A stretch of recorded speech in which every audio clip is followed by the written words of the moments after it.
దినంలో ఆరాధన చేరొచ్చినటువంటి సహోదరులకు పిల్లలకు ప్రభువైన తెలియజేస్తున్నాను.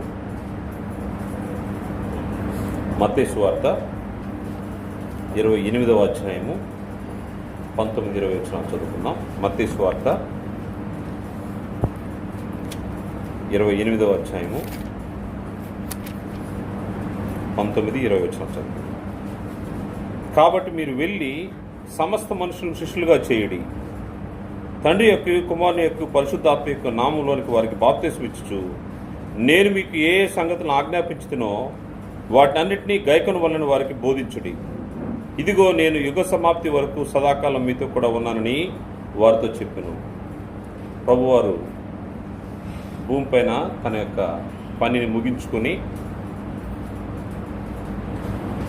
దేవుడు తనకిచ్చినటువంటి పనిని సంపూర్ణంగా నెరవేర్చిన తర్వాత తను ఏర్పాటు చేసుకున్నటువంటి శిష్యులతో మాట్లాడుతున్న మాట, నేను మీకు ఏ సంగతులను ఆజ్ఞాపించుతునో వాటన్నిటినీ గైకొన వలనని వారికి బోధించుము. ఎవరికి బోధించాలి ఈ యొక్క మాటలంటే, ఎవరైతే దేవుని మాటలు విని దాని పక్షంగా బ్రతకాలనే ఆలోచన కలిగి ఉంటారో. ఒక మాటలో చెప్పాలంటే, తండ్రి యొద్దకు ఎవరు వస్తారో, ఎవరిని తండ్రి ఆకర్షించుకుంటాడో వారికి ఈ సంగతులను ఆజ్ఞాపించి వాటిని గైకొన్న వాళ్ళని బోధించాలని ప్రభువారు తెలియజేస్తాం. ప్రభువారు యోహాను సువార్తలో మరొక మాట, యోహాను సువార్త 6వ అధ్యాయము 44వ వచనంలో, 44-45 వచనాల్లో, నన్ను పంపిన తండ్రి వారిని ఆకర్షించితేనే గాని ఎవడునూ నా యొద్దకు రాలేడు. అంత్య దినమున నేను వారిని లేపుదును. వారందరూ దేవుని చేత బోధింపబడుదురు అని ప్రవక్తల లేఖనంలో వ్రాయబడినది గనుక తండ్రి వలన విని నేర్చుకున్న ప్రతివాడును నా యొద్దకు వచ్చును. తండ్రి యొద్దకు వచ్చే వ్యక్తి ఎలా ఉంటాడంటే, లేఖనంలో వ్రాయబడి ఉన్నవన్నీ, ప్రవక్తల ద్వారా వ్రాయబడిన వాటిని బోధించబడి వారు తండ్రి యొద్దకు వస్తూ ఉంటారు. వారి కోసము ఏం చేయాలంటే, తన శిష్యులకు చెప్తున్న మాట, నేను మీకు ఏ సంగతులను ఆజ్ఞాపించుతునో వాటన్నిటినీ గైకొన వలన వారికి బోధించు. ప్రభువారు తన యొక్క కార్యక్రమాలన్నీ సంపూర్ణంగా నెరవేర్చి ఆయన వెళ్ళిపోతూ ఆయన ఒక భారాన్ని లేకపోతే ఒక పనిని తన శిష్యుల పైన, ఎవరైతే దేవుని వాక్యాన్ని విని దానికి లోబడి దేవుని పక్షంగా బ్రతకాలని ఆలోచన చేస్తుంటారో వారికి వినిపించడానికి తమ శిష్యులకు ఆయన ఆజ్ఞాపించినటువంటి మాట. సరే, దీని గురించి మనం ఆలోచన చేయక ముందుగా దేవుని వాక్యం చేత బోధించబడిన తర్వాత మనం ఏం చేయాలి అనే విషయాన్ని ఈరోజు గ్రంథంలో నుంచి పరిశీలన చేస్తాం. దేవుని వాక్యం చేత బోధించబడతాం. బోధించబడిన తర్వాత ఏం చేయాలి? దేవుని వాక్యము వినబడతా ఉంది. వినబడిన తర్వాత ఒక వ్యక్తి ఏం చేయాలంటే, ముందుగా ఆ వాక్యానికి లోబడి ఉండాల్సిన అవసరం ఉంది. ఆ వాక్యానికి లోబడాలి. లోబడకపోతే వారు దేవుని బిడ్డలుగా ఉండడము సాధ్యమయ్యే విషయం కాదు. మత్తయి సువార్త 13వ అధ్యాయంలో ప్రభువారు తెలిపిన మాట మనం చూస్తే, 13వ అధ్యాయము 15వ వచనంలో 13 నుంచి ఉంది అది. ఇందు నిమిత్తం నేను ఉపమాన రీతిగా వారికి బోధించున్నాను. ఈ ప్రజలు కన్నులారా చూచి, చెవులారా విని, హృదయంతో గ్రహించి, మనసు తిప్పుకుని నా వలన స్వస్థత పొందకుండానట్లు వారి హృదయము కొవ్వినది, వారి చెవులు వినుటకు మందములైనవి, వారు తమ కన్నులు మూసుకుని ఉన్నారు గనుక మీరు వినుమట్టుకు విందురు గాని గ్రహింపనే గ్రహింపరు, చూచుట మట్టుకు చూతురు గాని ఎంత మాత్రమును తెలుసుకొనరని యెషయా చెప్పిన ప్రవచనము వీరి విషయమై నెరవేర్చున్నది. వాక్యాన్ని విని లోబడకుండా ఉంటే వీరు వినుమట్టుకు విందురు గాని గ్రహింపనే గ్రహింపరు. వాక్యాన్ని చేత బోధించబడినప్పుడు బోధించబడిన వాక్యానికి లోబడి ఉండాల్సిన అవసరం ఉంది. గతంలో ప్రవక్తలు ప్రవచించినప్పుడు వారు విన్నారు కానీ వారి చెవులు వినుటకు మందములైనవి. వారి హృదయాన్ని దేవుని మాట వైపుకు వాళ్ళు ఇవ్వలేదు. వారు వినుమట్టుకు విందురు కానీ గ్రహింపరు. వారి ముందు కార్యాలు జరుగుతుంటే కూడా చూచుట మట్టుకు చూతురు కానీ ఎంత మాత్రము తెలుసుకొనరు. అది వారి యొక్క పరిస్థితి. వారు వాక్యాన్ని వింటారు, దేవుని మాటలు వింటారు, అవి హృదయంలోకి వెళ్ళి అవి పని జరిగించే విధంగా దానికి లోబడరు. వినిన వాక్యానికి లోబడాల్సిన అవసరం ఉందని గ్రంథము హెచ్చరిక చేస్తూ ఉంది. వాక్యాన్ని కేవలం వినడం కాదు, వినిన వాక్యానికి లోబడాల్సిన అవసరం ఉంది. మనము బోధించబడతా ఉన్నాము, తరచూ బోధించబడతా ఉన్నాము, ప్రతి ప్రభు దినంలో బోధించబడతా ఉన్నాము, ఆ సందర్భాల్లో బోధించబడతా ఉన్నాము. వినిన వాక్యానికి లోబడుతున్నామా లేదా, గ్రహిస్తున్నామా లేదా? మా ముందున్న తరాలైతే గ్రహించలేదని గ్రంథము రికార్డ్ చేసి పెట్టింది. కానీ ఈరోజు నీవు నేను ఈ మాటలు విని దానికి లోబడాల్సిన అవసరం ఉంది. ఎవరైతే ఈ మాటలు విని దాని చొప్పున జరిగిస్తారంటే వారు బండపైన పునాది వేసుకున్న వారిలాగా ఉంటారు.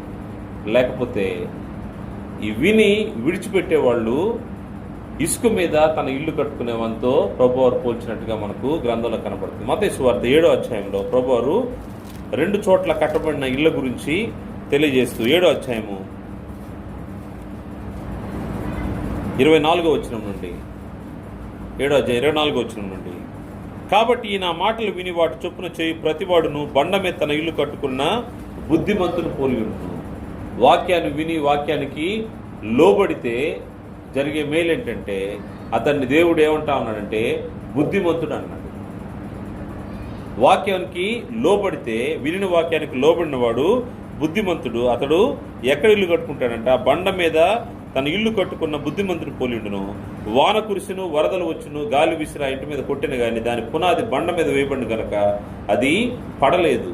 మరియు ఈ నా మాటలు విని వాటి చొప్పున చేయని ప్రతివాడు, మాటలు దేవుని యొక్క వాక్యం విని చేయని ప్రతివాడు ఏమవుతాడంట, ఇసుక మీద తన ఇల్లు కట్టుకున్న బుద్ధిహీనుని పోలి ఉండును. వాన కురిసెను, వరదలు వచ్చును, గాలి విసిరి ఆ ఇంటి మీద కొట్టెను, అప్పుడు అది కూలబడును, దాని పాటు గొప్పదని చెప్పెను. ఎవరైతే ఈ నా మాటలు విని వాటి చొప్పున చేయని ప్రతివాడును ఎలా ఉంటాడంట, ఇసుక మీద తన ఇల్లు కట్టుకున్న బుద్ధిహీనుని పోలి ఉండును. మాట విని మాటకు లోబడకపోతే, దేవుని వాక్యానికి లోబడకపోతే అతన్ని గ్రంథం ఏమని పోల్చిందంటే బుద్ధిహీనుడని పోల్చింది. బుద్ధిహీనుడంటే తన బుద్ధిలో లోపం ఉందని అర్థము, తను గ్రహించే విధానంలో లోపం ఉందని అర్థము, లేకపోతే వాస్తవాల్ని తను సరిగా అనలైజ్ చేయలేకపోతున్నాడని అర్థం. బుద్ధిహీనుడంటే ఏం జరుగుతుందో దాన్ని గ్రహించలేని పరిస్థితిలో ఉన్న వ్యక్తిని బుద్ధిహీనుడు అంటారు. అందువల్ల వినిన వాక్యానికి లోబడాల్సిన అవసరం ఉందని గ్రంథం హెచ్చరిక చేస్తాం. కేవలము వినడం కాదు, విని అట్ట వదిలిపెట్టడం కాదు, వినిన దానికి లోబడాలి. కేవలము విన్నట్టు నటిస్తే ఏం జరుగుతుందో యాకోబు గారు తెలియజేస్తూ, మీరు వినువారు మాత్రమై ఉండి మిమ్మల్ని మీరు మోసపరుచుకోకుండా వాక్యం ప్రకారము ప్రవర్తించువారునై ఉండి. యాకోబు పత్రిక 1వ అధ్యాయము 22 నుంచి 25 వరకు చూస్తే, మీరు వినువారు మాత్రమై ఉండి మిమ్మల్ని మీరు మోసపుచ్చుకోనకుండా వాక్య ప్రకారము ప్రవర్తించువారునై ఉండి. కేవలము వినడం కాదు, వాక్య ప్రకారం ప్రవర్తించాలంటే నీవు ముందుగా వాక్యానికి లోబడాల్సిన అవసరం ఉంది. వాక్యానికి లోబడే విషయంలో అనేక మార్లు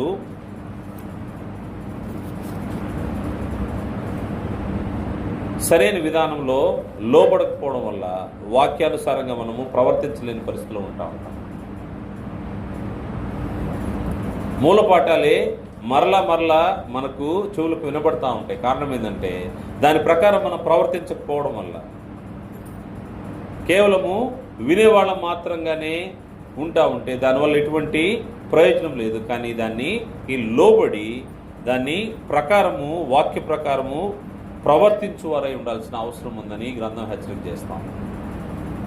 వాక్య ప్రకారం ప్రవర్తించడం, వాక్య ప్రకారం ప్రవర్తించడం అంటే వాక్యం ఏం చెప్తుందో దాన్ని జరిగించడము. ఎప్పుడైతే అటువంటి పరిస్థితిలో ఒక వ్యక్తి ఉంటాడో అతడు వాక్యానికి లోబడినవాడిగా ఉంటాడు. ఇంతకీ ఈ వాక్యం ఏంటి? ఈ వాక్యము ఏ సంగతులు ఆజ్ఞాపించుతునో వాటన్నిటినీ గైకొనవలెను. ఏ సంగతులు ఆజ్ఞాపించాడు? ప్రభువారు ఏం తీసుకొచ్చారు పరలోకం నుంచి, దేవుని దగ్గర నుంచి అంటే దేవుని యొక్క దయాపూర్వక సంకల్పాన్ని, మానవుని ఎడల దేవుని యొక్క విమోచన సంకల్పాన్ని క్రీస్తు ప్రభువారు పరము నుండి ఈ భూమికి తీసుకొచ్చాడు. ఆ విషయాలనే సువార్తగా ఆయన తన శిష్యులకు తెలియజేశాడు. ఈ సువార్త దేవుని యొక్క వాక్యము వినాల్సిన అవసరం ఉంది, దానికి లోబడాల్సిన అవసరం ఉంది. ఈ వాక్యము ఏమై ఉంటుందంటే దేవుని యొక్క సంకల్పము. దేవుని సంకల్పంలో మానవుడు, చెడిపోయిన మానవుడు లేకపోతే చెరపట్టబడిన మానవుడిని విమోచించడం అనేది దేవుని యొక్క సంకల్పమైంది. దానికి క్రీస్తు ప్రభువారిని దేవుడు సాధనంగా వాడుకున్నట్టుగా మన గ్రంథంలో కనబడుతుంది. అంటే చెరలో ఉన్న వారిని విడిపించడానికి, బందీ గృహంలో ఉన్న వారిని విడిపించడానికి, వారిని రక్షించడానికి దేవుని కుమారుడు ఈ భూమి మీదకి రావడం అనేది సువార్త. ఆ వచ్చిన వ్యక్తిని దేవుని కుమారుడిగా అంగీకరించడము, ఒప్పుకోవడం అనేది సువార్త. ఒప్పుకున్న వ్యక్తి ద్వారా ఆయన మన పాపం నిమిత్తము మన విమోచన క్రయధనముగా ఆయన సిలువలో మరణించాడనే దాన్ని ఒప్పుకోవాల్సినది సువార్త. ఏ సంగతులు ఆజ్ఞాపించుతున్నో వాటన్నిటినీ గైకొనాలి. ఎవరైతే దేవుని చేత ఆకర్షించబడతారో వారందరూ వీటిని నమ్మాల్సిన అవసరం ఉంది. ఈ సువార్తే ప్రభువారు పరలోకం నుంచి తీసుకుని వచ్చి తన జీవితంలో నెరవేర్చి దాని తర్వాత తన శిష్యులకు ఆజ్ఞాపించి ఆయన ఆరోహణుడైపోయినాడు. ఈ సువార్త దేవుని యొక్క వాక్యము అంగీకరించిన వారు ఏం చేస్తా ఉన్నారంటే బాప్తిసం పొందుతా ఉన్నారు. అంతకుముందు వారు క్రీస్తు ప్రభువారిని సరైన విధానంలో ఎరగలేదు. కారణం ఏంటంటే క్రీస్తు ప్రభువారిని వారు నమ్మలేదు, దేవుని కుమారుడిగా వారు విశ్వసించలేదు, ఆయన శిలువ బలిని వారు లెక్క చేయలేదు. అది ఒక పనిష్మెంట్ లాగానే ఆలోచన చేశారు.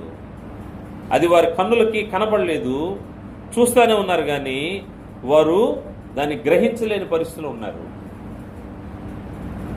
విషయాలు వింటా ఉన్నారు కానీ, ప్రవక్తలు చెప్పినవి విన్నారు కానీ దాన్ని వారు లక్ష్య పెట్టలేదు, వారి హృదయంలోకి అది వెళ్ళలేదు. ఇప్పుడైతే వెళ్ళాలి అనే ఉద్దేశంతో ప్రభువారు తన శిష్యుల్ని పంపిస్తా ఉన్నాడు.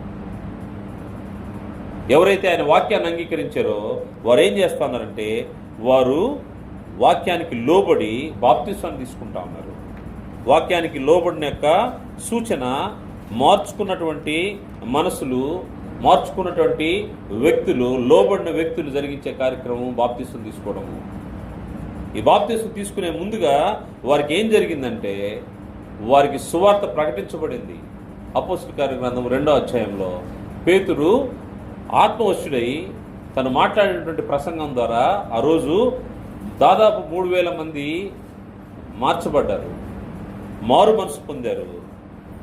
వారు వినిన సత్యం ఏంటంటే 36వ వచనంలో మీరు సిలువ వేసిన ఈ యేసునే దేవుడు ప్రభువుగాను క్రీస్తుగాను నియమించెను. క్రీస్తు ప్రభుని మీరు గ్రహించలేదు. దేవుని యొక్క ప్రవచనాలను, ప్రవక్తల ద్వారా తెలుపబడిన మాటలను మీరు గ్రహించలేదు, లక్ష్య పెట్టలేదు. వాక్యాన్ని విని వదిలేశారు. వాస్తవము మీ కళ్ళ ముందు జరిగిన విషయము మీరు పట్టించుకోలేదు. మీరు సిలువ వేసిన ఈ యేసునే దేవుడు ప్రభువుగాను క్రీస్తుగా నియమించును. ఇది ఇశ్రాయేలు వంశమంతి రూఢిగా తెలుసుకున్న వలన చెప్పాను. వాక్యాన్ని విని వాక్యానికి లోబడకపోతే ఈ వాస్తవాలు గ్రహించలేకపోతా ఉంటారు. ఎవరైతే గ్రహించారో వారిలో మార్పు కలిగి మేము ఇప్పుడు ఏం చేయాలని అడుగుతా ఉన్నారు. వారు ఈ మాట విని హృదయంలో నొచ్చుకొని సహోదరులారా మేమేమి చేతుమని పేతురును కడమ అపోస్తలులను అడగగా పేతురు మీరు మారు మనసు పొంది పాప క్షమాపణ నిమిత్తం ప్రతివాడు యేసుక్రీస్తు నామమున బాప్తిసం పొందినప్పుడు మీరు పరిశుద్ధాత్మ వరమును పొందుదురు.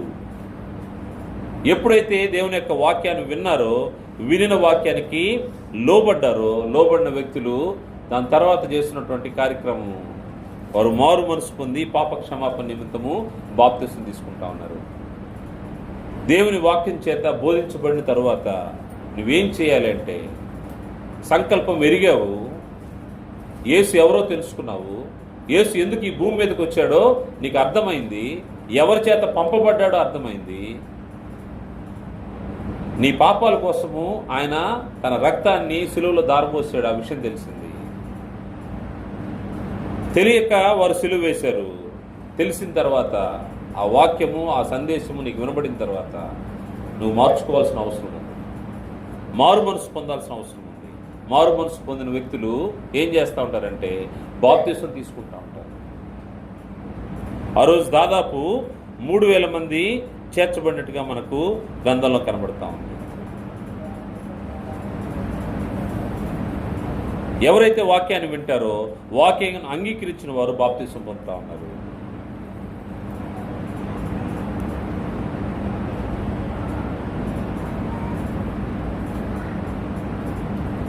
ఈ వాక్యాన్ని అంగీకరించినటువంటి వ్యక్తుల యొక్క సందర్భాలు అనేకం కనబడతా ఉంటాయి గ్రంథంలో. అపోస్తలుల గ్రంథము 18వ అధ్యాయము 8వ వచనంలో కూడా ఆ సమాజ మందిరపు అధికారి అయిన క్రిస్పు తన ఇంటి వారందరితో కూడా ప్రభునందు విశ్వాసం ఉంచెను. మరియు కొరింథీయులలో అనేకులు విని విశ్వసించి బాప్తిసం పొందిరి. విని విశ్వసించి బాప్తిసం పొందిరి. వినడము ఒక వంతు, రెండోది విశ్వసించడము, విశ్వసించిన దానికి లోబడ్డం. లోబడిన తర్వాత ఏం చేస్తా ఉన్నారంటే బాప్తిసం పొందుతా ఉన్నారు. బోధించబడిన తర్వాత నువ్వేం చేయాలి అనే దాని గురించి ఆలోచన చేస్తే ఫస్ట్ పార్ట్ ఇది. ఫస్ట్ పార్ట్ ఏం చేయాలంటే వినిన వాక్యానికి లోబడాల్సిన అవసరం ఉంది. లోబడి బాప్తిసం తీసుకున్న తర్వాత నువ్వు రక్షించబడతావు. రక్షించబడి దేవుని ఇంట్లో చేర్చబడతావు. నీ చుట్టూ ఒక షీల్డ్ ఉంటుంది, దేవుని యొక్క కాపుదల ఉంటుంది, దేవుని యొక్క భద్రతలోకి నీవు వచ్చేస్తూ ఉంటావు. అంతవరకు లోకంలో ఉంటావు, అపవాది యొక్క బందీగా ఉంటావు. ఎప్పుడైతే సువార్తను విని రక్షించబడతావో, రక్షించబడిన తర్వాత నీ చుట్టూ దేవుని యొక్క కాపుదల ఉంటావు. భద్రం చేయబడిన తర్వాత దాని తర్వాత నుంచి రెండవ పార్ట్ నీకు మొదలవుతూ ఉంటుంది. అదేంటంటే వినిన వాక్యాన్ని ఆచరించాలి, తర్వాత అన్వయించుకోవాలి. ఆచరించడం మాత్రమే కాదు, అది మన వ్యక్తిగత జీవితాల్లో మనకు అన్వయించుకోవాల్సిన అవసరం ఉంది. చాలా బాధ్యతాపూర్వకమైనటువంటిది ఇది. అంటే బాధ్యతతో కూడింది. ఊరికేదో రక్షించబడ్డాము, బాప్తిసం తీసుకున్నాము, దాని తర్వాత వచ్చిపోతున్నామనే విషయం కాదు. నీ బ్రతుకు గురించి ప్రతి నిమిషము ఆలోచన చేయాల్సిన అవసరం ఉంది. ప్రతిదీ ఫోకస్డ్గా ఉండాల్సిన అవసరం ఉంది. ప్రతి విషయంలో జాగ్రత్త కలిగి ఉండాల్సిన అవసరం ఉంది. క్రైస్తవ జీవితం యొక్క ప్రయాణము అంత సులువైంది కాదు. ప్రతి నిమిషము మనల్ని మనము టెస్ట్ చేసుకుంటూ ఉండాలి, స్వీయ పరీక్ష చేసుకుంటూ ఉండాల్సిన అవసరం ఉంది. మరి ముఖ్యంగా ఏమి వింటున్నామో, ఏమి గ్రహిస్తున్నామో అన్వయించుకోవడానికి ఇది సరైందా కాదా అనే విషయము జాగ్రత్తగా పరిశీలించాల్సిన అవసరం ఉంది. కేవలము వాక్యం విన్నాము, రక్షించబడ్డాము, అయిపోయింది మన పని అనుకుంటే కాదు. అక్కడి నుంచి డే 1 స్టార్ట్ అవుతుంది. అక్కడి నుంచి మన విశ్వాస యాత్ర ప్రారంభమవుతుంది. ప్రారంభమైన తర్వాత మన దేహంలో ప్రాణం ఉన్నంత వరకు, లేకపోతే దేవుడు మనల్ని పిలుచుకునే వరకు మనం జాగ్రత్తగా ఉండాల్సిన అవసరం ఉంది. దానికోసమే బెరయ పట్టణస్తులంట వారు వాక్యాన్ని పరిశోధించి అంగీకరించారంట.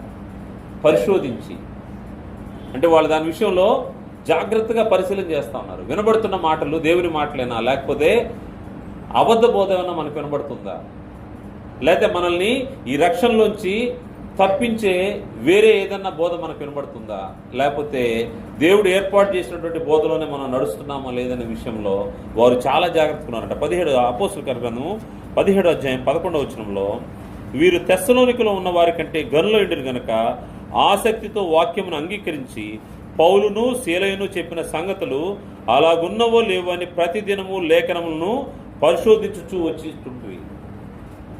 ఎలా ఉన్నారంటే వీళ్ళు పౌలును శీలయు చెప్పిన సంగతులు అలాగున్నవో లేవో అని ప్రతిదినమును లేఖనములను పరిశోధించుచూ వచ్చిరి. లేఖనాలను పరిశోధిస్తూ ఉన్నారు.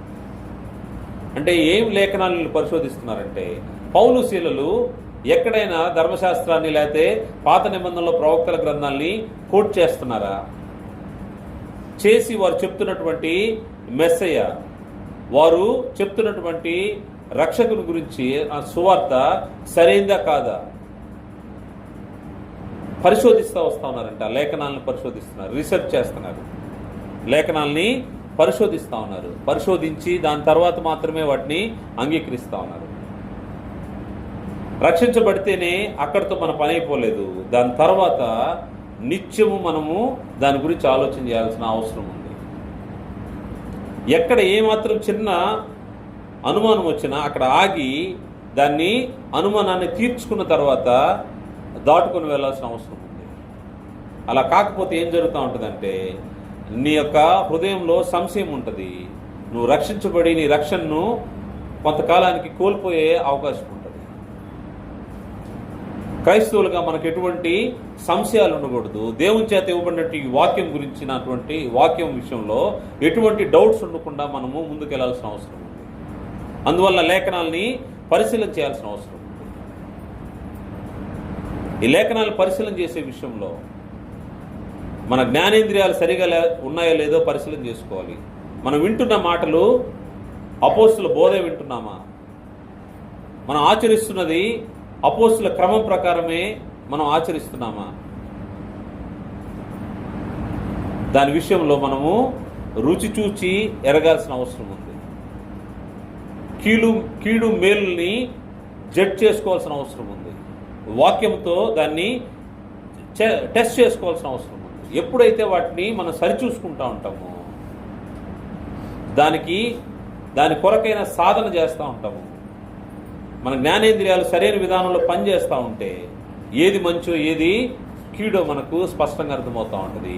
ఏ బోధ నిజమైన బోధ దేవుని మాటలో లేకపోతే అవి దేవుని మాటలు కానివో మనకు అర్థమవుతూ ఉంటుంది.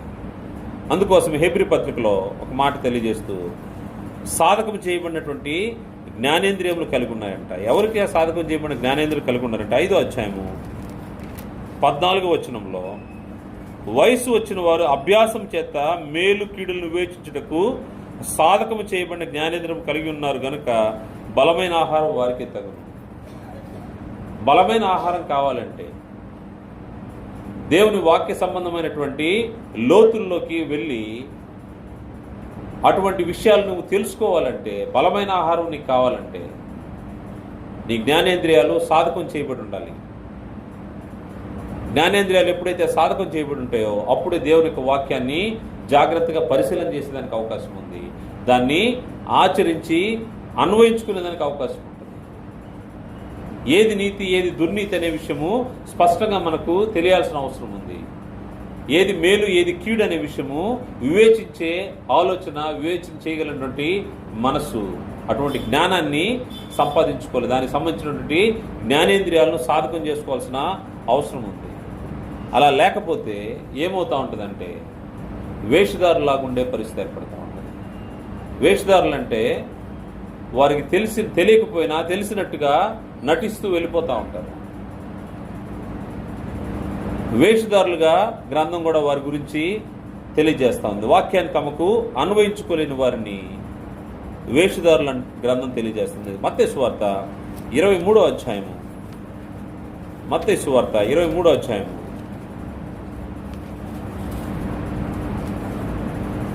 51వ వచనం చూద్దాం. మత్తయి సువార్త 23వ అధ్యాయము 27వ వచనం నుండి 27 నుంచి 30 వరకు. అయ్యో వేషధారులైన శాస్త్రులారా, పరిసయ్యులారా, మీరు సున్నము కుట్టిన సమాధులను పోలి ఉన్నారు. అవి వెలుపల శృంగారముగా అగపడును గాని లోపల చచ్చిన వారి ఎముకలతోనూ సమస్త కల్మషంతోనూ నిండి ఉన్నది. అలాగే మీరు వెలుపల మనుషులకు నీతిమంతులుగా నగబడుచున్నారు కానీ లోపల వేషధారణతోనూ అక్రమంతోనూ నిండి ఉన్నారు. అయ్యో వేషధారులైన శాస్త్రులారా, పరిసయ్యులారా, మీరు ప్రవక్తల సమాధులను కట్టించుచు నీతిమంతుల గోరీలను శృంగరించు మనము మన పితరుల దినముల్లో ఉండిన ఎడల ప్రవక్తల మరణముల విషయంలో వారితో పాలువారమై ఉండకపోదుమని చెప్పుకుందరు. ప్రవక్తల్ని, దేవుని యొక్క వాక్యాన్ని తీసుకొచ్చిన వ్యక్తులను చంపేశారు. మనం అప్పుడు కానీ ఉంటే చంపకుండా ఉండేవాళ్ళమేమో. నీతిమంతులుగా వాళ్ళకు వాళ్ళే ఆలోచన చేస్తూ ఉన్నారు. కానీ వారి యొక్క లోపల పరిస్థితులు చూస్తే సున్నము కొట్టిన సమాధులతో పోల్చాడు. లోపల చచ్చిన వారి ఎముకలతోనూ సమస్త కల్మషంతో నిండింది. వేషధారుల యొక్క పరిస్థితి ఎలా ఉంటుందంటే లోపల కల్మషం ఉంటుంది, బయటకి దాన్ని అన్వయించుకోలేకపోతే, దేవుని యొక్క వాక్యాన్ని తమ జీవితాలకు అన్వయించుకోలేకపోతే అది పైన పూతలాగే ఉంటుంది. సమాధుల పైన సున్నం కొడితే తెల్లగా కనబడుతుంది, లోపల మాత్రము సమస్త కల్మషం ఉంటుంది. దేవుని ఇంటిలోకి చేర్చబడిన తర్వాత నీ జీవిత ప్రయాణం ఎలా ఉందో ఆలోచన చేసుకోవాల్సిన అవసరం. పైకి మాత్రమే భక్తి పరులుగా కనబడతా ఉన్నామా? లోపల పరిస్థితి ఏంటి ఆలోచన చేసుకోకపోతే వేషధారులని గ్రంథము అటువంటి వారిని అభివర్ణిస్తూ ఉంది. వేషధారి జీవితము పనికిరాదని గ్రంథం హెచ్చరిక చేస్తూ ఉంది. ఈ యొక్క మాటలు వినిన వారు, వాక్యాన్ని పరిశీలనగా గమనించేవారు ఈ విశ్వాసపు యాత్రలో జాగ్రత్తగా ఉండాల్సిన అవసరం ఉంది. కారణం ఏంటంటే ఈ యొక్క వాక్యము దేవుని ద్వారా, దేవదూతల ద్వారా నియమింపబడినటువంటి ధర్మశాస్త్రము, దేవుని యొక్క మాటలు పొందున్నారు కానీ వాటిని గైకొనలేదు. పితరులు చేసినటువంటి తప్పు ఏంటంటే వారు ఎంతో శ్రేష్టమైనటువంటి ధర్మశాస్త్రాన్ని పొందారు, కానీ దాని ప్రకారం జీవించలేదంట. ధర్మశాస్త్రానికంటే ఎంతో విలువైనటువంటి, ఎంతో శ్రేష్టమైనటువంటి క్రీస్తు వారి యొక్క రక్తము చేత ఇవ్వబడినటువంటి క్రొత్త నిబంధన సంబంధాలుగా మనం ఉంటా ఉన్నాము. ధర్మశాస్త్రానికంటే కూడా అమూల్యమైంది ఈ క్రొత్త నిబంధన. ఈ క్రొత్త నిబంధనలో మనం ఉన్నాము. మనం ఇంకా జాగ్రత్తగా ఉండాల్సిన అవసరం ఉంది. క్రొత్త నిబంధన సంబంధులుగా మరి ఎక్కువగా మనము జాగ్రత్తగా ఉండాల్సిన అవసరం ఉంది. స్టెఫను అపోస్తలుల కార్యాల గ్రంథం 7వ అధ్యాయం 51 నుంచి 53 వరకు స్టెఫను వారి గురించి మాట్లాడుతూ దేవదూతల ద్వారా ఇవ్వబడినటువంటి ఈ ధర్మశాస్త్రాన్ని పొందితిరి కానీ దాన్ని మీరు గైకొనలేదంటా ఉన్నాడు. అంతకంటే విలువైనటువంటి క్రొత్త నిబంధనలో మనం ఉంటా ఉన్నాము. ఈ క్రొత్త నిబంధన కాలంలో దేవుని యొక్క వాక్యాన్ని జాగ్రత్తగా పరిశీలన చేసి దాని ప్రకారంగా మన జీవితాలు అనుసరిస్తూ దాని ప్రకారంగా మనం వెళ్తూ వాటిని అన్వయించుకోవాల్సిన అవసరం ఉంది. ఈ యొక్క విశ్వాస ప్రయాణంలో రెండవ విషయము, బోధలో రాజీ పడొద్దని గ్రంథము హెచ్చరిక చేస్తా ఉంది. దేవుని వాక్యము, దేవుని బోధ ఏ విధంగా ఉందో, దేవుని వాక్యం ఏ విధంగా ఇవ్వబడిందో, ఇవ్వబడిన వాక్యానికి ఎక్కడ కూడా మన అనుకూలాన్ని బట్టి మనము సర్దుకుపోవడాలు వద్దు, రాజీ పడవద్దని గ్రంథము హెచ్చరిక చేస్తా ఉంది. ఎందుకంటే మనకు అవకాశం ఉన్నట్టు, మనకు అనుకూలం కావాల్సిన సందర్భాల్లో దాన్ని మనకు అనుకూలంగా మలుచుకునే పరిస్థితి వద్దు అని గ్రంథం హెచ్చరిక చేస్తాం. ఎందుకంటే ఈ వాక్యాన్ని అపోస్తులు ప్రకటించే సమయంలో వారు అనేక సమస్యలు ఎదుర్కొన్నారు. ఈ బోధను ప్రపంచానికి తెలియజేసే సమయంలో వారు ఎన్నో ఇబ్బందులు ఎదుర్కొన్నారు. ఎంత బెదిరింపులు వచ్చినా, ఎంత సమస్యలు వచ్చినా వారు బెదరక ఉన్నది ఉన్నట్టుగానే వారు బోధించారు. ఇది మొదటి శతాబ్దపు క్రైస్తవ్యం ఆ విధంగా ఉంటుంది. అదేవిధంగా క్రీస్తు సంఘం ఉండాలని, విశ్వాసులు ఉండాలని దేవుడు కోరుకున్నాడు. దాన్ని బట్టి గ్రంథస్థం చేయబడ్డాయి. గలతీ పత్రిక 2వ అధ్యాయము 5వ వచనంలో, గలతీ పత్రిక 2వ అధ్యాయము 5వ వచనంలో, సువార్త సత్యము మీ మధ్య నిలుచున్నట్లు మేము వారికి ఒక్క గడి అయినను లోబట్టుకు ఒప్పుకొనలేదు. ఒక్క గడి అయినను లోబట్టుకు ఒప్పుకోలేదు. ఎవరికి ఒప్పుకోలేదంటే దాని ముందు తెలియజేస్తున్న మాట, అక్కడ రహస్యముగా తేబడిన, దొంగతనముగా ప్రవేశించిన కపట సహోదరులు, రహస్యంగా తేబడినటువంటి కపట సహోదరులు ఉన్నారంట. వారు ఏం చేస్తా ఉన్నారంటే ధర్మశాస్త్రంలోని కొన్ని విషయాలను బ్రీచ్ చేసి, కట్ చేసి ఇక్కడ అమలు చేయడానికి ప్రయత్నం చేస్తూ ఉన్నారు. సున్నతి లేని వారికి సున్నతి కావాలి అని వారు కొత్తగా ప్రవేశపెడతా ఉన్నారు. లేని బోధ, ఇవ్వని బోధని వారు అక్కడ ప్రవేశపెడతా ఉన్నారు. అన్యులు ప్రవేశిస్తూ ఉంటే వారికి సున్నతి పొందాలని వారు ఆలోచన చేస్తూ ఉన్నారు. పౌలు గారు ఆయన చెప్తా ఉన్నాడు, ఒక్కసారి కూడా వారికి ఛాన్స్ ఇవ్వలేదంట. సువార్త సత్యం మీ మధ్య నిల్చున్నట్లు మేము వారికి ఒక్క గడియను లోబట్టుకు ఒప్పుకొనలేదు. అందువల్ల లోకంలో అనేక బోధలు వినబడతా ఉంటాయి. వాళ్ళు ఎవరంటే కపట సహోదరులు. వాళ్ళు ఈ గ్రంథాన్ని పట్టుకునే మాట్లాడుతూ ఉంటారు. కాకపోతే వారి సొంత ఆలోచనలు, వారి సొంత రహస్య ఎజెండాని దాంట్లో కలిపేస్తూ ఉంటారు. అటువంటి వారి విషయంలో, డాక్టరీన్ విషయంలో ఎక్కడ కూడా రాజీ పడొద్దని గ్రంథం తెలియజేస్తూ ఉంది. దాని విషయమే వారు లేఖనాలను పరిశీలిస్తూ ఉన్నారు. పౌలు శీలయు బోధించే విషయాలు అలాగున్నవో లేవో అని వారు పరిశోధిస్తూ ఉన్నారు. అందువల్ల నీ బాధ్యత ఏంటంటే, రక్షించబడిన తర్వాత, దేవుని ఇంట్లో చేర్చబడిన తర్వాత వినబడుతున్న వాక్యము అది దేవుని వాక్యమైనా కాదనే విషయము పరిశీలన చేయాల్సిన అవసరం ఉంది. బోధలో ఎటువంటి రాజీ పడద్దు. పౌలు గారు తెలియజేస్తూ ఉన్నారు, కొందరు అసూయ చేత, కొందరు కలహబుద్ధి చేత క్రీస్తును ప్రకటిస్తూ ఉన్నారంట. కొందరు మంచి బుద్ధి చేత ప్రకటిస్తూ ఉన్నారంట. ఆ విషయాన్ని పరిశీలనగా గమనించాల్సిన అవసరం ఉంది.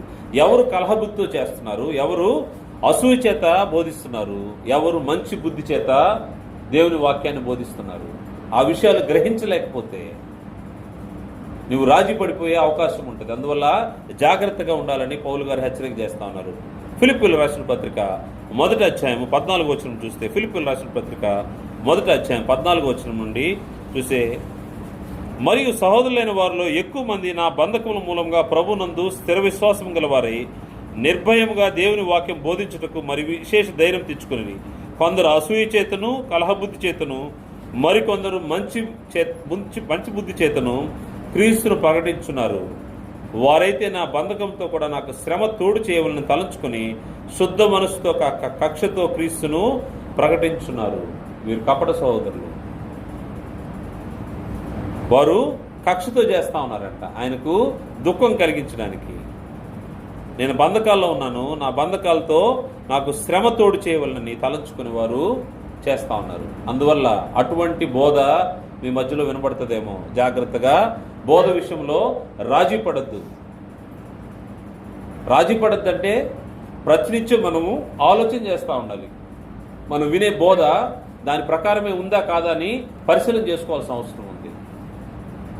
ఏది పడితే అది వినేదానికి అవకాశం లేదు. క్రైస్తవుడిగా, క్రీస్తు యేసునందు బ్రతికేవాడిగా నువ్వు చాలా జాగ్రత్తగా ఉండాల్సిన అవసరం ఉంది. ఇది మొదటి శతాబ్దంలోనే జరిగింది. ఫస్ట్ సెంచరీలోనే ఇటువంటి పరిస్థితులు ఉన్నాయి.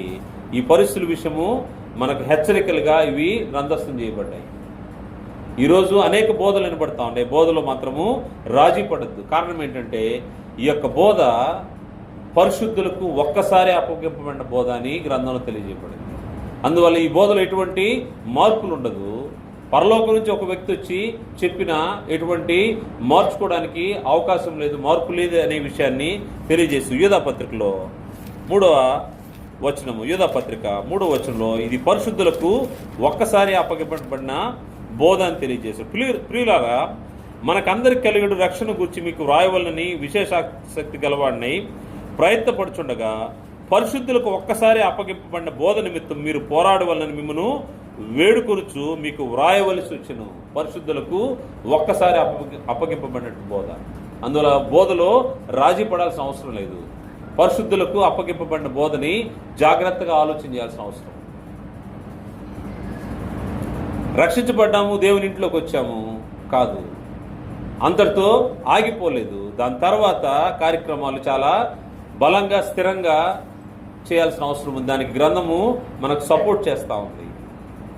బోధలో రాజీ పడద్దు. పరిశుద్ధులకు ఒక్కసారి అప్పగింపబడిన బోధ ఉంది. ఆ బోధ విషయంలో జాగ్రత్తగా ఉండాల్సిన అవసరం ఉంది. ఈ బోధ విన్నాము, రక్షించబడ్డాము.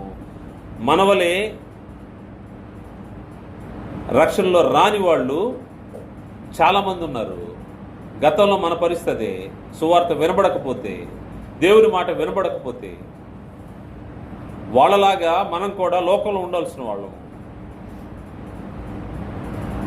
కానీ దేవుని కృప వలన మనకు సువార్త, దేవుని యొక్క మాటలు వినబడ్డాయి. వాక్యానికి లోబడ్డాము. లోబడి దేవుని ఇంట్లోకి ప్రవేశించాము. ఇంట్లో ప్రవేశించిన తర్వాత లేఖనాలను జాగ్రత్తగా పరిశీలిస్తున్నాము. బోధలో రాజీ పడట్లేదు.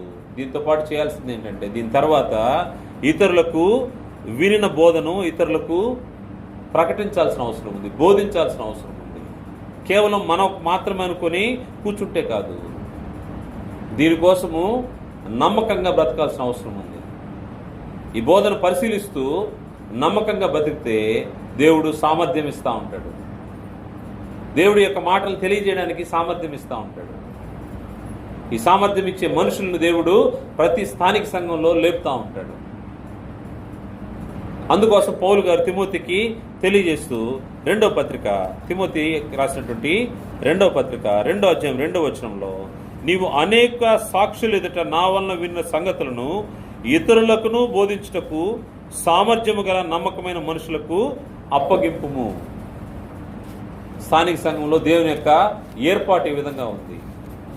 ఎవరైతే నమ్మకంగా బ్రతుకుతూ ఉంటారో, లేఖనాలను పరిశీలన చేస్తూ దాని ఏదో ఆసక్తి కలిగి బోధ విషయంలో రాజీ పడకుండా ఉండే వాళ్ళని దేవుడు ఏర్పాటు చేసుకుంటూ ఉంటాడు. దానికోసము నీవు నేను ప్రయాసపడాల్సిన అవసరం ఉంది.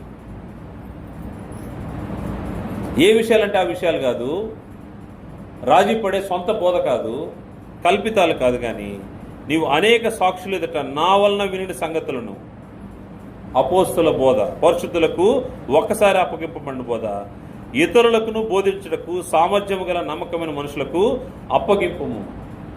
పౌలు గారు తిమోతికి తెలియజేస్తా ఉన్నారు.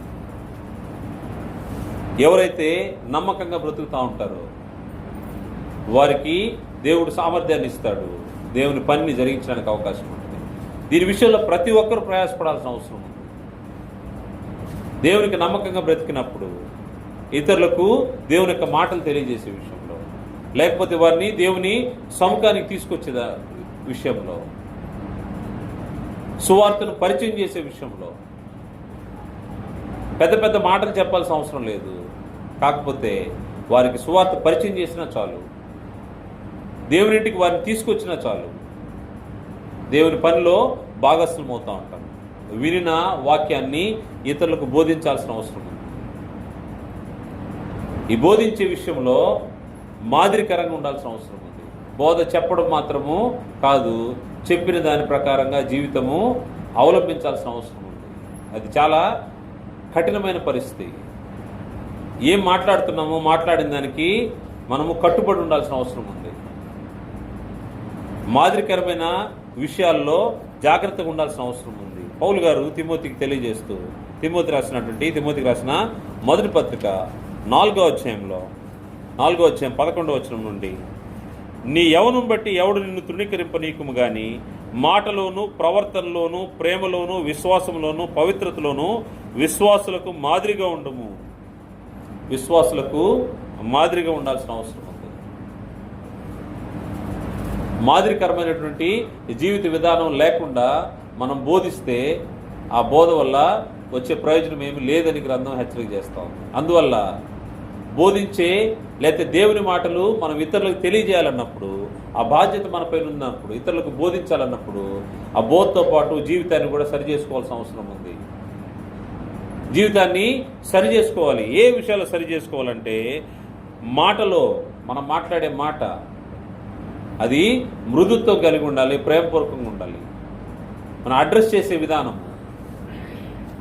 ఎలా మాట్లాడుతున్నామో దాన్ని పరిశీలన చేసుకోవాల్సిన అవసరం ఉంది. మాటలోను, ప్రవర్తనలోను, మన బిహేవియర్, మన ప్రవర్తన బట్టే మనల్ని ఎదుటి వాళ్ళు అంచనా వేస్తూ ఉంటారు. క్రీస్తు యేసుని పరిచయం చేసేటప్పుడు మన ప్రవర్తన సరిగా లేకపోతే అవతల మనిషి అంగీకరించేదానికి అవకాశం ఉండదు, అసలు వినేదానికి అవకాశం ఉండదు. మన ప్రవర్తన బట్టి ఎదుటి వ్యక్తి మనతో ఒకసేపు కూర్చొని దేవుని యొక్క వాక్యాన్ని, సువార్తను వినడానికి అంగీకరిస్తూ ఉంటాడు. లేకపోతే అతను దాటుకుని వెళ్ళిపోతూ ఉంటాడు. మాటలోను, ప్రవర్తనలోను, ప్రేమలోను, విశ్వాసంలోను. నువ్వు సువార్త ప్రకటించేటప్పుడు ప్రేమపూర్వకంగా వారితో మాట్లాడాలి, వాదాలు వేసుకోవడం కాదు. లేకపోతే నాకు బాగా తెలుసని వారితో వాదించడం కాదు. ప్రేమపూర్వకంగా వారికి సువార్త ప్రకటించాలి. మాదిరి ప్రేమలోను, విశ్వాసంలోను. నీ విశ్వాసం ఏంటో స్పష్టంగా తెలియజేయాలి. నీ యొక్క విశ్వాసానికి బేస్ ఏంటో తెలియజేయాలి. నువ్వున్న క్రమం ఏంటో తెలియజేయాలి. నీ బోధ విషయంలో జాగ్రత్తగా ఉండాల్సిన విషయాలు ఇవి.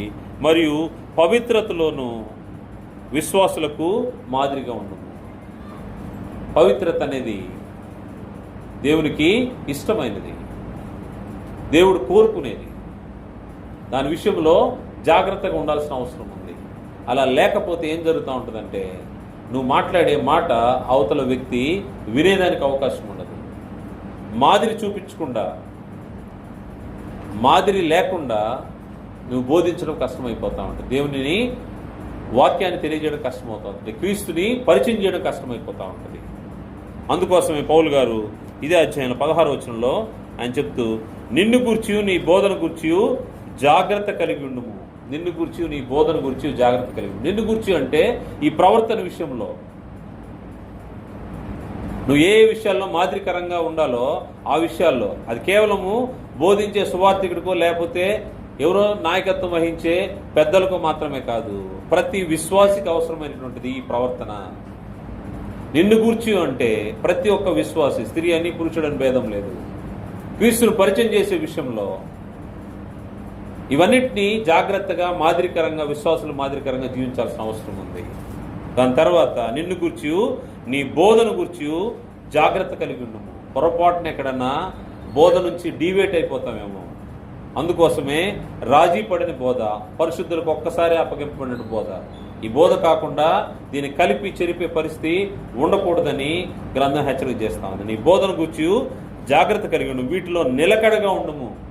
అంతేగాని నా కొద్ది రోజులు నేను బాగున్నటప్పుడు నేను బాగా కార్యక్రమాలు జరిగిస్తాను, లేకపోతే నేను దేవుని పక్షంగా బ్రతుకుతాను, కొద్ది రోజులు నాకు శ్రమ వచ్చింది, ఇబ్బంది వచ్చింది, అప్పుడు నేను కనబడను కాదు. నీకు ఎటువంటి పరిస్థితున్నా నిలకడగా ఉండాల్సిన అవసరం ఉంది విశ్వాసి. లేకపోతే జనవరి 1 వచ్చింది, సంవత్సరం స్టార్ట్ అయింది కాబట్టి ఈ రోజు నుంచి నేను యాక్టివ్గా ఉంటా, లేకపోతే పుట్టినరోజు వచ్చింది ఈ రోజు నుంచి యాక్టివ్గా ఉంటా, లేకపోతే బాప్తిసం తీసుకున్న రోజు గుర్తొచ్చింది ఈ రోజు నుంచి నేను జాగ్రత్తగా ఉంటా, ఇవన్నీ కాదు.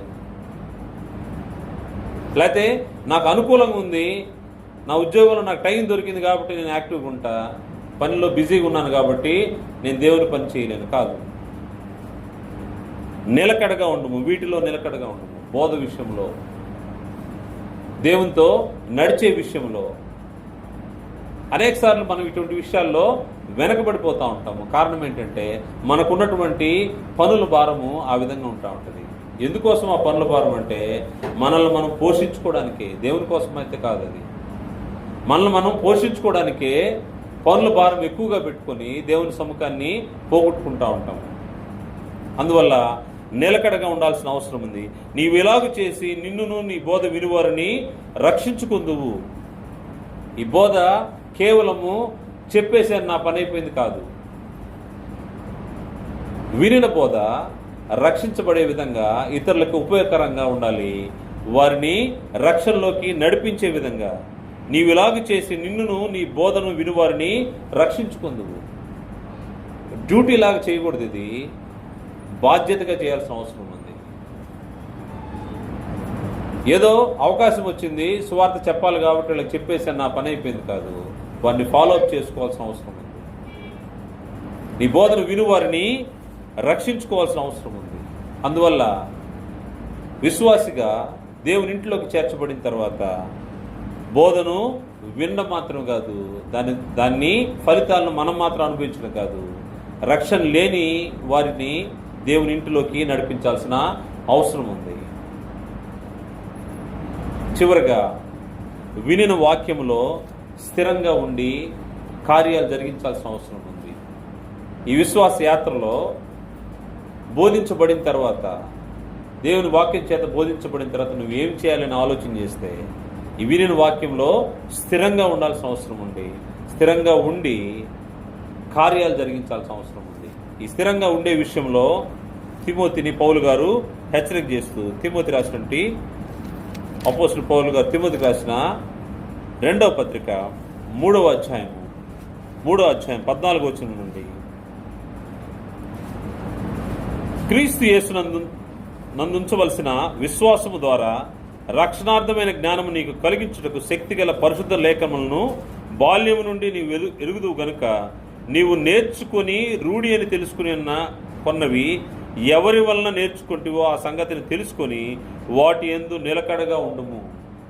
దేవుని యొక్క వాక్యము బాల్యం నుంచి వినబడతా ఉందంట. వినబడినా కానీ నీవు రూఢిగా తెలుసుకున్న వాటిని, ఈ డాక్టర్ విషయంలో, ఈ బోధ విషయంలో, సువార్త విషయంలో, పరిశుద్ధులకు అప్పజెప్పబడినటువంటి అపోస్తుల బోధ విషయంలో రూఢిగా తెలుసుకున్న వాటిని ఏ విషయాలు నేర్చుకున్నావో వాటి యందు నిలకడగా ఉండాలి.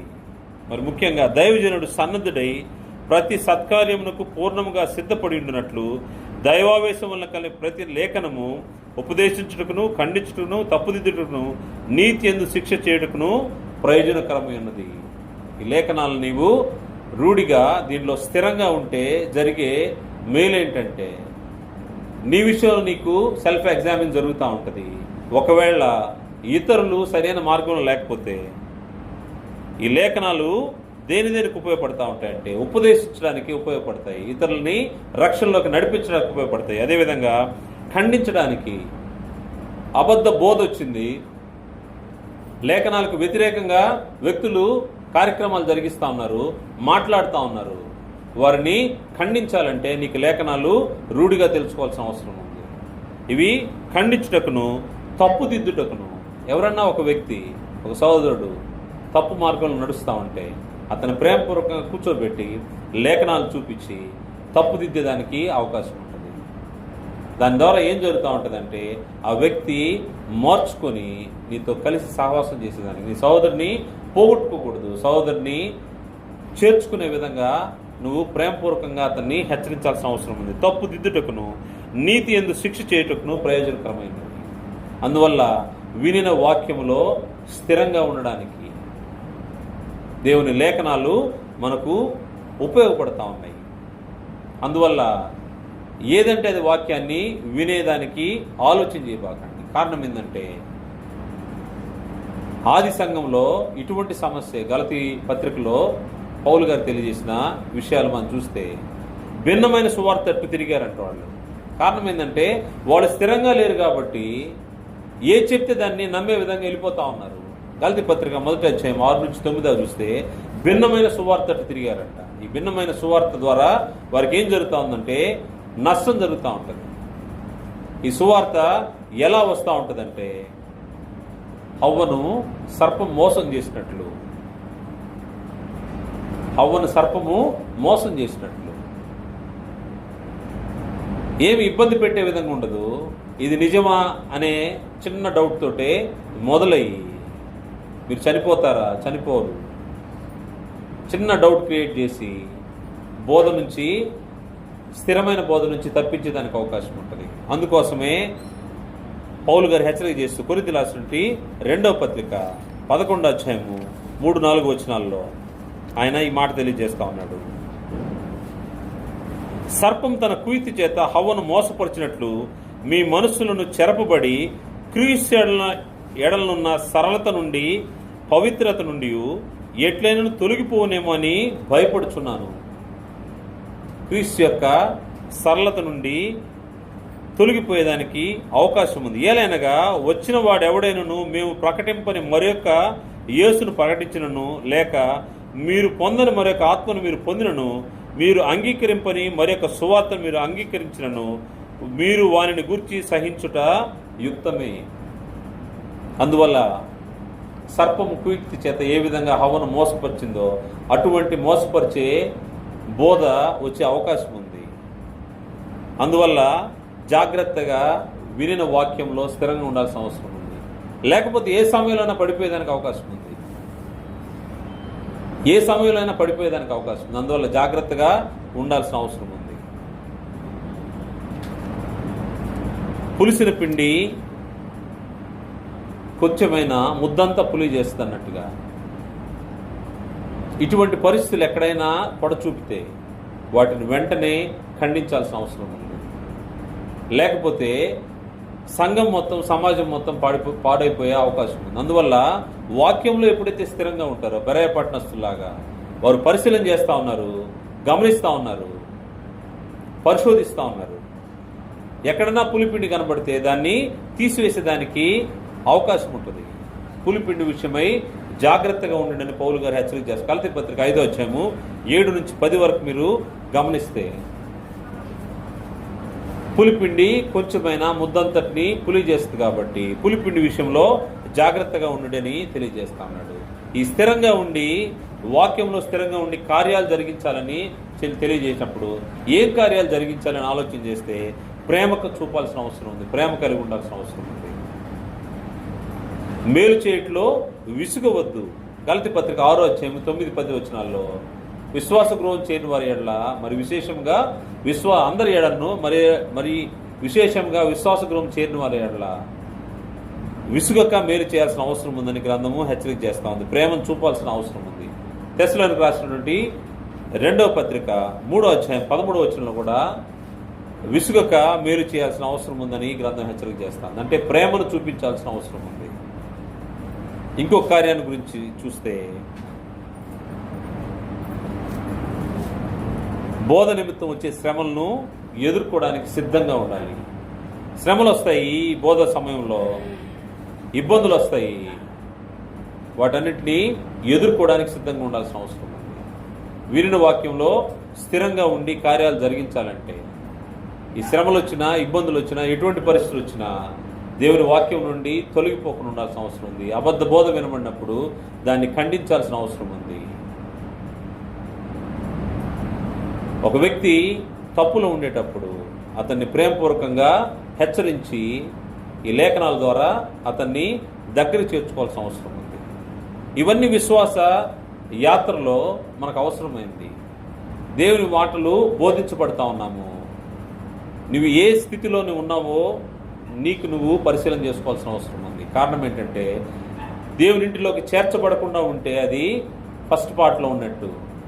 ఇంకా నువ్వు వినబడతా ఉన్నాయి నీ చెవులకి దేవుని మాటలు, విని దానికి లోబడని పరిస్థితిలో ఉన్నామో పరిశీలన చేసుకోవాల్సిన అవసరం ఉంది. విని దేవుని ఇంటిలోకి ప్రవేశించిన వ్యక్తులకి ఈ విశ్వాస యాత్ర చాలా కఠినంగా ఉంటుంది. ఈ విషయంలో దేవుని యొక్క మాటలు అంగీకరించి అన్వయించుకోవాల్సిన అవసరం ఉంది. బోధలో రాజీ పడొద్దని గ్రంథం హెచ్చరిక చేసింది. బోధను జాగ్రత్తగా పరిశీలించాలి. ఈ వినిన బోధ ఇతరులకి తెలియజేయాలి. ఈ బోధలో స్థిరంగా ఉండి కార్యాలు జరిగించాలని గ్రంథం హెచ్చరిక చేస్తూ ఉంది. కాబట్టి దేవుని యొక్క మాటలు వినబడిన తర్వాత ఈ వినబడిన వాక్యానికి నీవు లోబడి దేవుని పక్షంగా బ్రతకడానికి ముందుకు రావాలని ప్రోపేట మనవి చేస్తూ ముగిస్తున్నాను. అందరికీ వందనాలు.